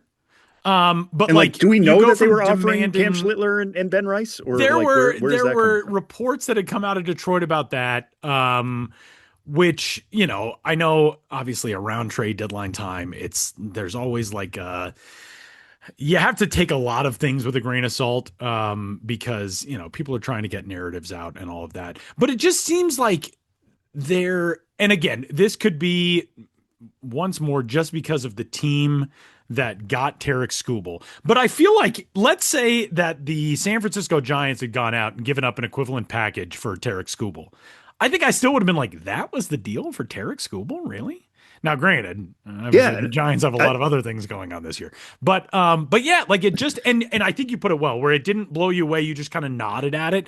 That's not at all what I was expecting when it came to Tarek Skubal. I think that's what it ultimately comes down to. Yeah, and I think, like historically, and we've done this on the site, Jonathan Mayo has ranked the greatest prospect returns in like recent memory. I can't remember exactly how far back the story goes. But when we were trying to figure out where does this place, it was the highest price in the story for a rental. Like you are not getting Tarek Skubal for 2007, 2027, 2028, et cetera, et cetera. You are just getting him for 2026. And yeah, if you want to bake in a few extra points of value because there is a window now that they can negotiate an extension, go for it. But like, even so, teams do not pay this level. They don't give up 2 top 100 names for a rental in this way. The Dodgers did. And that still carries some weight here. I think there's just a sticker shock. And with it being Tarek Skubal, knowing that name and knowing the awards and everything that you've mentioned. But at the end of the day, we if we were to take away his name and just say, hey, this is for one of the 3-5 best pitchers in baseball for 2 months, how much are you willing to give up? Well, the Dodgers had the depth to do it. And to your point earlier about like, do Dodgers prospects get overrated? I don't think that's true. I know that's not true from us. I know when we are doing our top 100s, we are getting feedback from across the industry saying this Dodgers prospect is really good. It is not, it is not just people on the coast or people being like, well, he plays in the Dodgers, of course he's good. It's like, no. There are real traits here with like a Mike Sirota, who again came over in a trade from the Reds in that Gavin Lux deal. And the Dodgers made him into who he is with that massively long on base streak and that, like the power's coming along and all the boxes are being checked because they are investing in player development. And that is an advantage I think the Dodgers have. Like, if you want to have that conversation, I think that's a conversation worth having, is that they are investing heavily in player development, and that comes from their money too. Yeah. But they are doing the work at the lower levels. Like, this is not just some magic beans they are spreading around. They are getting the most out of these players. They are identifying the right players. Zaire Hope even was somebody they acquired in trade from the Cubs, right? Like, he was not a big name at the time of that deal. He was certainly not a top 100 prospect. He was just the 11th round pick by the Cubs, and they identified some interesting traits and turned him into what could be the headlining name of a school deal. Like it's credit to them that they are getting these guys to that level. Now, yes, they are sometimes trading them away and then the other teams aren't finishing them off, but at least they are putting in the work at the lower levels to make these guys legit prospects industry wide, not just what you are seeing on public facing prospect sites. The chatter is all around. It is truly all around about how good a job the Dodgers are doing. Dude, I love Zaire Hope. I think he's going to be a very fun player to watch as patrolling the outfield for the Tigers. The deal, by the way, was a John Heyman report from January in which the Tigers had asked for Ben Schlittler, Cam Schlittler, Ben Rice, and George Lombard Jr. In that deal, and the Yankees said no. That is a steep drop off in price. Now, granted, it's from January versus a trade deadline deal. It's a rental, etc. Although Tarek Skubal has obviously hinted at the fact that he would like to be in Los Angeles long term. But just it's an interesting one. Okay, we've spent enough time on that. The Adley Rutschman deal is fascinating because I think you and I sort of agreed on the fact that like it's weird in that the Red Sox gave up a ton. Like there's a lot of talent in that deal, but it's maybe like extra weird in that the Red Sox, I just was not expecting that at all. It's been a very weird season. I mean, it's been a weird season for everybody in the American League. But the Red Sox go through a first few months of the season, which they just look dead in the water. And then the win streak, what did the win streak end up? 16 games. So they climb out of the cellar. They're in the hunt right now in the AL East. I will say one thing that I love about the Red Sox, here are the Detroit Tigers, 2.5 games out of a wild card spot and less than 5 games back in their own division. And they just decide like, nah, we're done with everything. Whereas the Boston Red Sox is like, hey, we're in it for now. Let's go try to get somebody. I really admire that. But it was surprising. I did not expect that from the Red Sox. No, and I think a key point here, just to keep it focused on farm systems and prospects in particular, is that the Red Sox are really confident that they can develop the next Anthony Ianson. Like they really believe in their pitching department, and they still have some good pitching prospects left. Like I don't know if anybody's at the level of Ianson, but they really believe in Juan Valera, who was basically a top 100 prospect until he needed Tommy John surgery. Sabdiel Delzine, who is really coming on strong right now. He's their number 6 prospect at the moment, 18 years old, 6'5". Maybe a year from now, we're talking about both of those guys being top 100 prospects, and the Red Sox are right back to where they stood, except this time they have Adley Rutschman in the fold. So I think that's why they were willing to move both Ianson and Witherspoon this quick. It's just that they believe they will go and find the next ones. Now, I don't think it's as clear now as it was a year ago, but I wasn't expecting an Ianson breakout either. So I kind of appreciate, I think that Craig Breslow has made some questionable moves in his time as Red Sox, president of baseball operations, but I appreciate somebody being aggressive and being like, hey, there's a controllable piece here that even if it doesn't work out for this year, we have our number 1 catcher for sure going into next season as well. It was an intra-divisional trade here. So they took a strength away from the Orioles. Now the Orioles have to figure out what is the future of their catching position. Meanwhile, they're rebuilding their farm system. I was on Baltimore radio this week. One of the questions they asked me, and I didn't have a great answer for, was, Are the Orioles building up their farm system to rebuild, or are they building up their farm system to trade away some of these pieces and get the next guy, like to try to make the most of Gunnar Henderson's prime, which they obviously have not done. They did not do that under Adley Rutschman either. So it's such a fascinating trade. But to our points earlier about the Dodgers, now it is on the Orioles. Okay, if Ianson's leaking some velocity, do you get that back to him, or do you find that equilibrium and be like, all right, well, we're still going to lean on your breaking pitches, which can be really good. What does an offseason look like for him coming off this year, but now under the Orioles tutelage instead of the Red Sox, who, again, have done a really good job of pitching development. That's also why they traded away Connolly early to the Nationals for Curtis Mead, because they have Jake Bennett. They have Peyton Tolley. Like, they've developed arms, well, more Tolley than Bennett. Bennett was an acquisition from the Nationals in the offseason. But they think they can just go and find those next traits and plug them in and keep them moving. Yeah, it was a really fascinating one. I know there were some reactions out there of like, this is the most flabbergasted I've ever been after a trade. It was a bit much for my take. I think everybody just kind of needed to take a beat. But it did kind of feel like, the Orioles open discussions with the Red Sox, and the Red Sox are like, well, just keep adding names until you say no. And the 3 that they have, if they all reach their ceilings, are really good ones. But it's still a big if. It is far from a sure thing that any of those three guys will be definites for the future of the Baltimore Orioles. All right, Sam. Now that we have a bunch of reshaped systems, who comes out of this deadline looking to be in the best positions? Yeah, from a prospect standpoint, I do think Baltimore is a lot deeper now, which is interesting. Like you look at their top 10 right now. I mean, Anthony Ianson, Nate George, who's been out for much of this year with an illness. Ike Irish just had a torn meniscus, but was in the top 100. Joseph Zerwa is another breakout name. Vahiva Aloy, Golden Spikes winner last year, just got moved up to Double-A. Michael Ferret, who they picked up from the Tampa Bay Rays in a trade. Kyson Witherspoon, Andy Azakar. Like, this is a rebuilt top 10 for the Orioles, and I'm really interested to see what they do with it in terms of remaking it. Or what do they do with this now? Is it just like, oh, we have a good farm system that's good on its own, and we just try to make the most of that? Or do they flip it, trade some of these other pieces, try to put some packages together to really help the major league team in the offseason? It's going to be fascinating there in Baltimore. And then Detroit, I look at their top couple names now, and they also picked up Cash Mayfield from the Padres in another deal for Casey Mize. Like, this was a pretty good farm system at the top. Obviously, Max Clark now being in the major leagues. Bryce Rayner has turned things around after a really rough start. Josue Briseño has been hurt for much of the year, but it is coming on strong at Double-A. And then the depth was a real issue, but now you've kind of addressed that.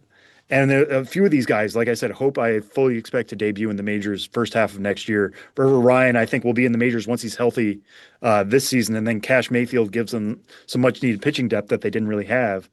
So I'm not going to say it's fully remade, but it's restocked in a way that's super interesting. And one other one I'll just throw out real quick, because I'm really interested in a couple of deals they made. The St. Louis Cardinals are just a player acquisition machine right now, and development machine. I mean, Rainiel Rodriguez has obviously been very good this year, reaching Double-A at 19 years old, and Joshua Baez turned things around a few years ago, and Quinn Matthews just made his debut.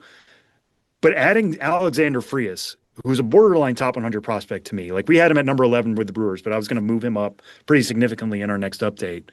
And they get him at a time when he's 18 years old at Single-A, hitting balls up to 116, 117 miles an hour, and playing a little bit of center field, but it's absolutely insane bat speed. That's a fun time to buy high on him. Josiah Ragsdale, another guy they get from the Brewers in that Dustin May, Jojo Romero deal, is a major stock up candidate. He's got slugging percentage this year, 589. At Double-A in 26 games before the trade, it was 698. And he's somebody with plus speed. Like, just plug him in wherever you want in the outfield. I think it's going to work. And he's lifting the ball a lot more at Double-A. So he was an up arrow guy. Maybe the Brewers feel like they're selling high on both of those guys. It's certainly possible. Ragsdale's been striking out a lot at Double-A to this point. But if you're the Cardinals, like, just keep adding more opportunities for yourself in the minor leagues. Like, they've been a little ahead of schedule this year. I think they're going to be much more of a contender next year when JJ Weatherholt's not just a rookie anymore, et cetera, down the line. And some of these guys are really graduating, but the depth in their farm system was already really good. Adding these two guys, adding Daniel Egan and Sandro Santana from the D-backs in the Lars Nootbaar trade, this Cardinal system is exceptionally well-rounded. And I was just really stunned that I didn't think they, unless it was going to be like moving Alec Burleson, I didn't think they were going to get major pieces back. They kind of did in a very fun and exciting way. So kudos to the Cardinals. One other one I'll throw out real fast is just the San Francisco Giants, getting a few different types, but one that stands out most to me is Ramon Marquez, who very well might have the best changeup in minor league baseball, right there with Seth Hernandez. 20 years old, going to turn 21 in September, but absolutely blew through the Single-A and high A levels, 93 strikeouts in 59 innings. We're having conversations now of, like, should he be on the top 100? Tune in soon to find out if that's true, but, like, getting a top 100 name for the Giants when it's been pretty hitting heavy at the top of their system right now. I think Marquez, until Jackson Flora joins the fold, is their top pitching prospect, and getting him for Luis Arraez and turn for the Giants. All right, Sam. We had a major league debut last night that a lot of people in your current city have been waiting for a long time. George Lombard Jr. made his major league debut with the New York Yankees last night and had a fantastic night in his first day at the big league level. And his brother Jacob made his professional debut last night for Single A Jupiter in the Marlins organization as the first round pick of that system. It's super cool night for that family to have those guys do what they did. They both homered. And for George Lombard Jr., this is a, shortstop in the Bronx is, it's like playing quarterback in Dallas, brother. It's just like one of the most discussed things on the planet. And, what I find interesting is already in a story on MLB.com, as it's been noted, Lombard was the youngest player to start at shortstop for the Yankees since Derek Jeter on June 11th, 1995, which, of course, comparisons with Derek Jeter have not harmed any other young Yankee shortstop prospect in recent years. Anthony Volpe is now down in AAA. Your reaction to Lombard going up, and is this the end of Anthony Volpe with the Yankees?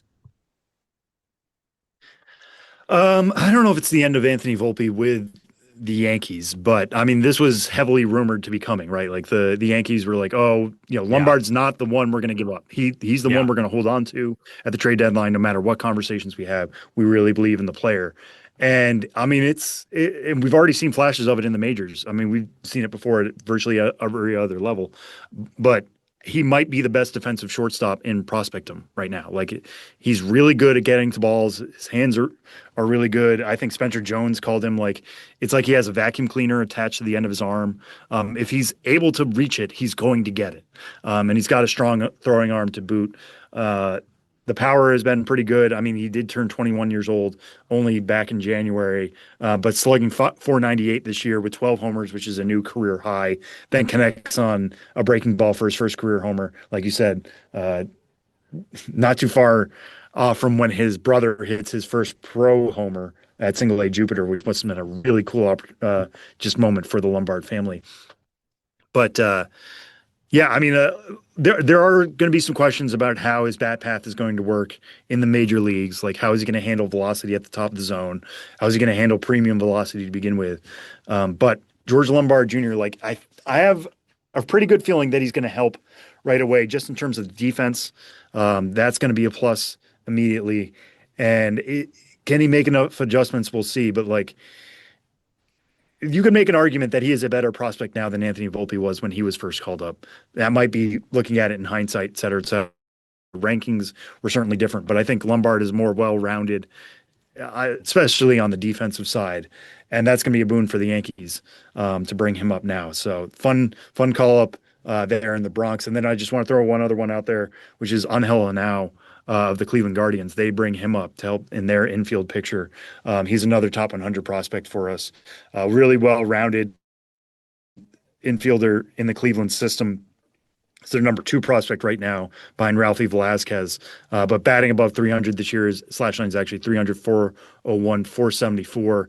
He's up to 13 homers, which is a career high for him, almost equal in terms of walks and strikeouts. It's been a process to get him here, but I think Cleveland, somebody who should absolutely be going for it in a wide open American League, adding somebody of his talent. Again, just kind of well-rounded profile. You could maybe question the power, but again, I think that's coming on now. Everything else is 55s or 60s. That's a fun addition for everybody in Cleveland.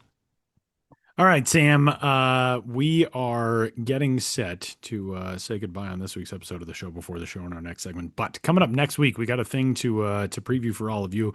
Minor League Baseball is headed to the Field of Dreams, a AAA International League contest. The St. Paul Saints and the Iowa Cubs will collide at the Field of Dreams coming up on August 11th, 2026. You can go to milb.com/Field of Dreams for limited tickets that are remaining.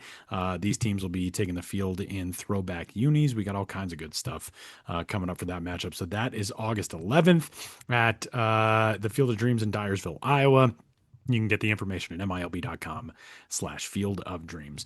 I'm sure you all have your own hot takes and your own thoughts about the deadline and everything else. You can get in touch with us, of course, podcast at milb.com. And coming up, we'll say goodbye on the other side.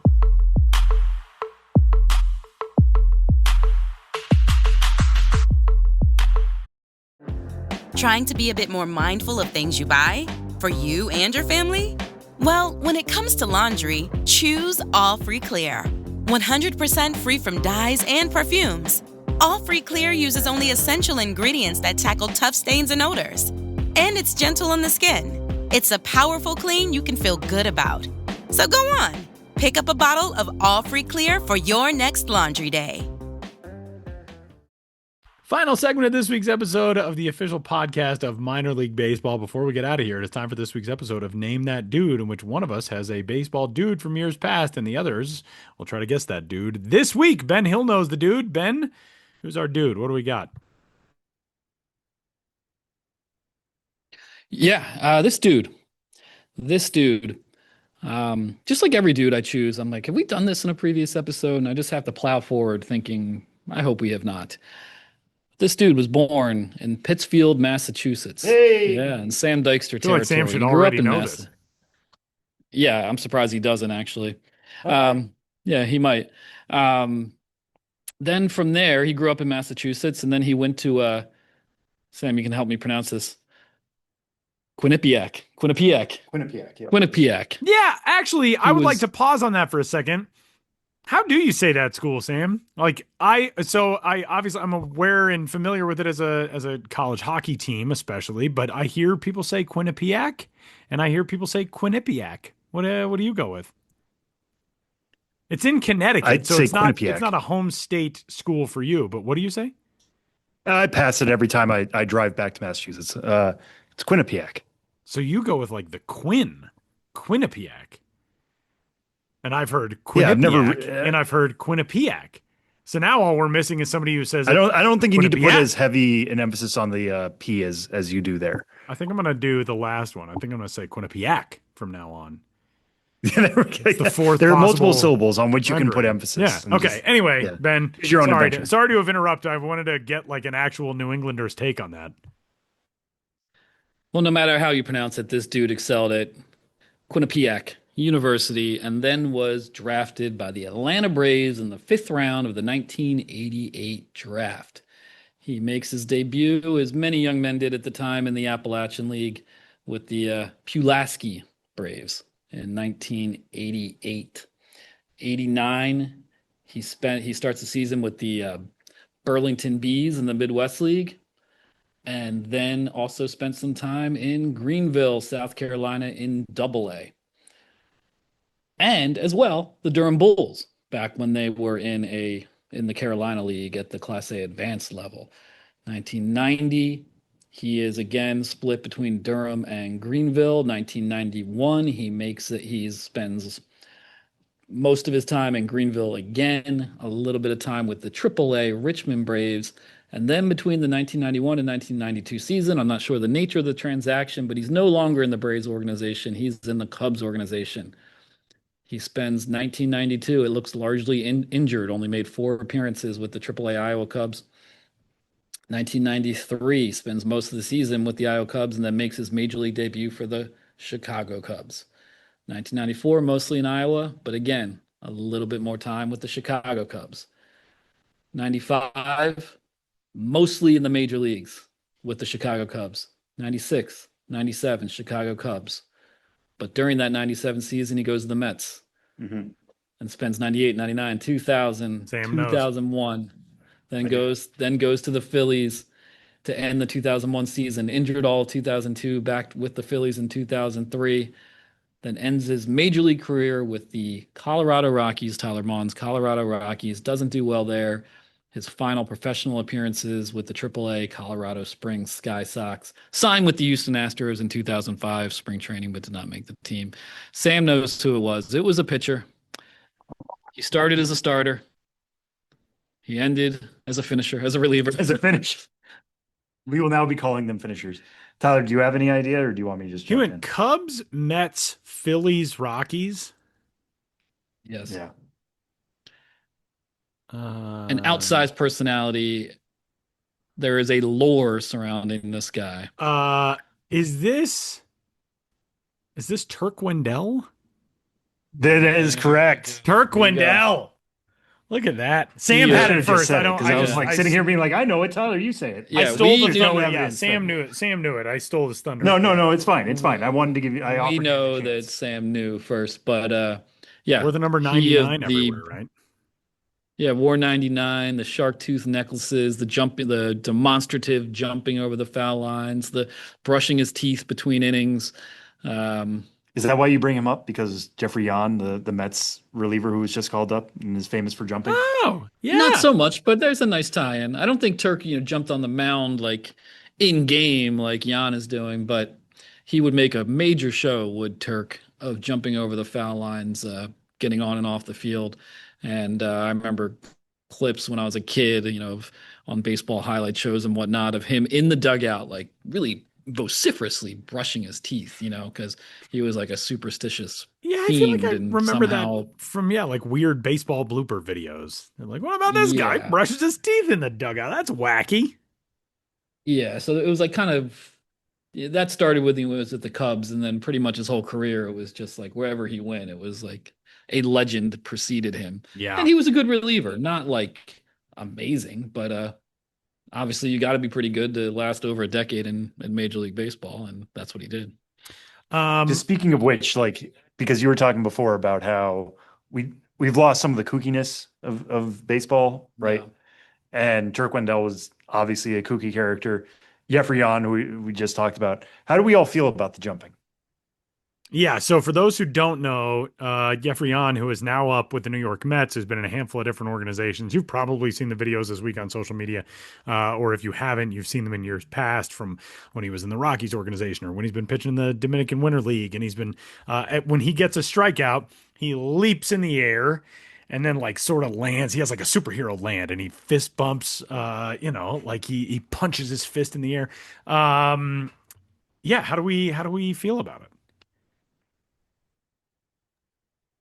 I could go either way. I feel, not that I have played since high school or anything, but there is this sort of on-field side of me, to the extent I can claim to have anything like that, being in my 40s, that just kind of feels, a little curmudgeonly. Like, I don't know, man, act like you've been there before. Like, your job is literally to do this for a living.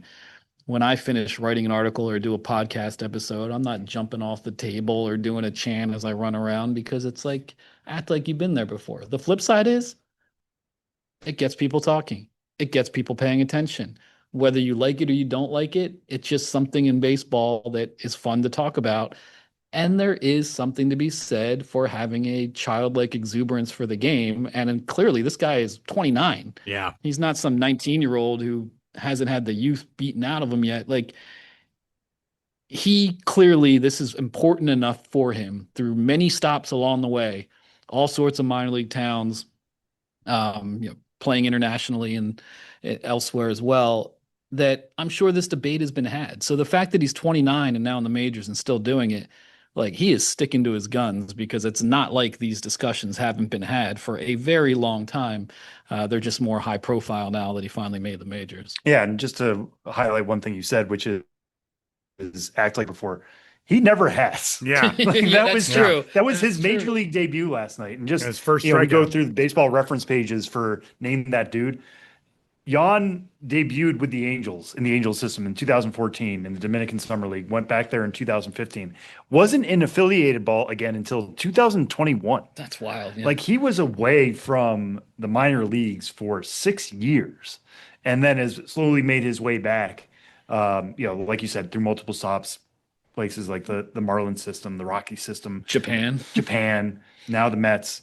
So, he's always wanted to say, like, hey, I've kind of have a second shot at this. I'm going to have fun doing it. And if it doesn't work out, it doesn't work out. But at least I enjoyed myself along the way.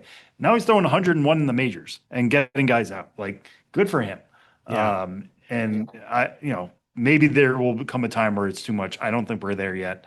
And I'm sure he's not going to be jumping up and down like after he gives up some runs either. Like, if other people want to react for getting a hit off of him, teach their own. Like, go for it, do it. But like you That's said, sort of- Ben, this gets us talking, and it's an entertainment product. And it's Absolutely. entertaining. yeah. That's That's why I ultimately fall on just do it if you want to do it. Yeah, I weirdly kind of love it. We're in a very cynical world in a very cynical time, and if somebody can, I think Ben hit the nail on the head. Like if you can play with that much childlike wonderment and joy, I'm trying to get better about just like letting people enjoy things, unless it's Taylor Swift music. But I feel like I've gotten to the stage where it's like I gotta quit just like getting all fired up about dumb things.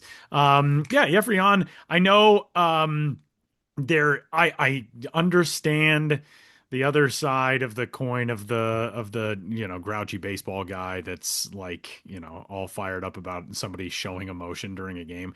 But to me, the reason that I'm okay with it is because on the other side, if somebody would have hit a 490-foot tank off of Jeffrey on last night, they would have bat flipped and pounded their chest to the dugout and all that.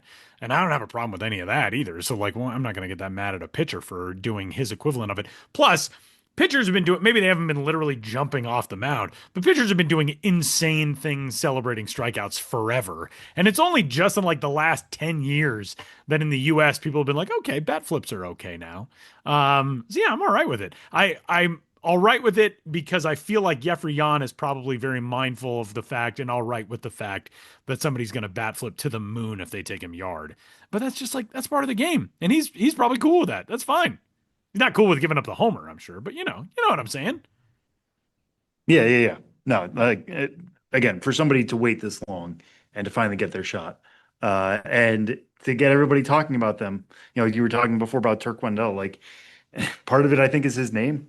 He had a very memorable name, but he also had very memorable antics. I mean, there have been tons of relievers who have stuck out in the major leagues over multiple teams over 10 plus years that we have not named and named that dude. Maybe we will moving forward. But that is true. The fact that Turk Wendell is still remembered by us is a testament to the antics and being yourself and doing whatever it takes to get you through 162 games 10 plus times.